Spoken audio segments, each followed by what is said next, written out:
अंतराल की ये जीवात्माएं भूलोक वासियों की कई प्रकार से सहायता भी करती है।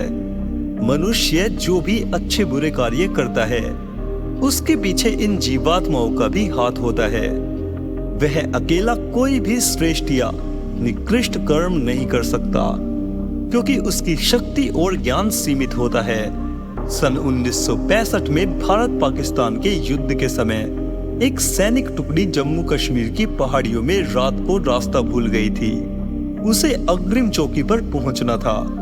उस समय एक लेफ्टिनेंट की आत्मा ने उनको मार्ग बताया, जो एक दिन पूर्व ही पीठ पीछे गोली लगने से मर गया था तथा उसका दाह संस्कार भी कर दिया गया था।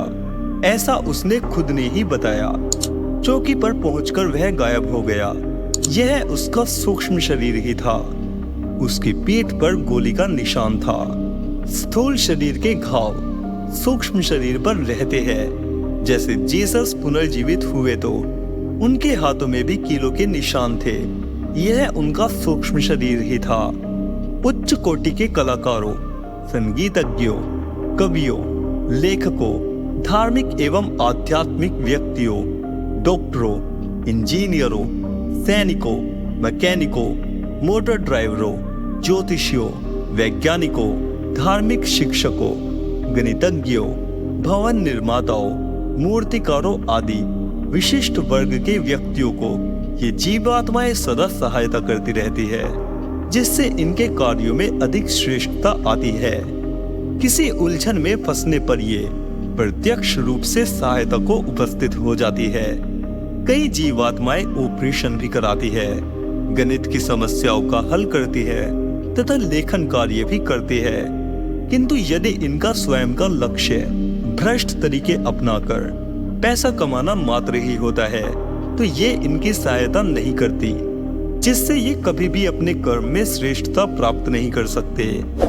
इसी प्रकार दुनिया के महानतम सेवा संगठनों को भी ये आत्माएं सदा संरक्षण एवं सहायता प्रदान करती रहती है, जिससे ये निर्बाध गति से कुशलता पूर्वक कार्य संपादन करते रहते हैं। जैसे स्काउटिंग, रेड क्रॉस, विभिन्न सेवा संगठन, थियोसॉफी एवं अन्य धार्मिक संगठनों को इनका संरक्षण प्राप्त है। इस प्रकार निकृष्ट एवं दुष्ट प्रकृति के लोगों को भी उसी प्रकार की दुष्ट आत्माएं सहायता करती रहती है, जिससे वे अधिक दुष्ट कर्म करने में कुशलता प्राप्त कर लेते हैं। जैसे चोरों, जेब कतरों, गुंडों, हत्यारों, आतताइयों, शोषकों, रिश्वतखोरों आदि को निकृष्ट आत्माएं सदा सहायता करती है।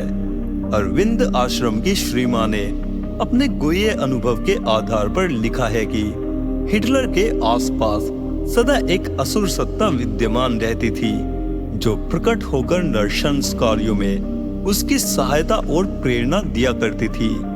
यह सत्ता 1916 में उसके संपर्क में आई। हिटलर का अंत भी इसी सत्ता ने किया। नेपोलियन के आसपास भी ऐसी ही असुर सत्ता मंडराती रहती थी, जो उससे सदा क्रूर कर्म कराती रही और अंत में वही उसकी मृत्यु का कारण बनी।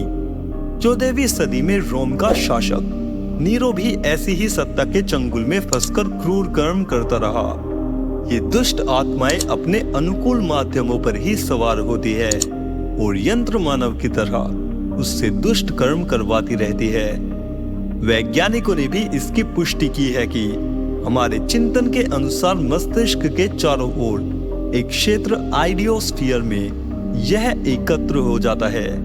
इसी के अनुसार वह चिंतन धारा स्वतंत्र सत्ता का रूप धारण कर आकर्षित होकर व्यक्ति से भले बुरे कर्म करवाती है। ये आसुरी शक्तियां व्यक्ति के चिंतन प्रवाह के अनुसार ही आकर्षित होती है। शुभ चिंतन, उच्च विचार, श्रेष्ठ विचार वालों की ओर श्रेष्ठ आत्माएं ही आकर्षित होती है।